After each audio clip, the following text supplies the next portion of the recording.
We begin this afternoon with breaking news. A Clay County jury has indicted an 18-year-old in connection with the murder of 14-year-old Jalen Walker of Moorhead.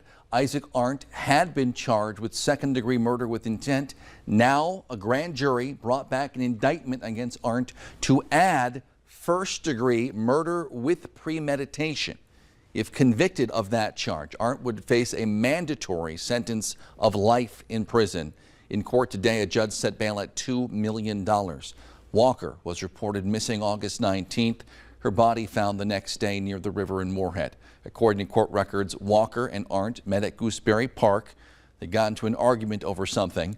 Investigators say Arndt admitted to stabbing Walker more than a dozen times, cutting her throat, and then telling detectives he gave her a hug and stabbed her one more time in the back before dragging her body to the river. That all according to court documents. His next hearing is scheduled for November 7th.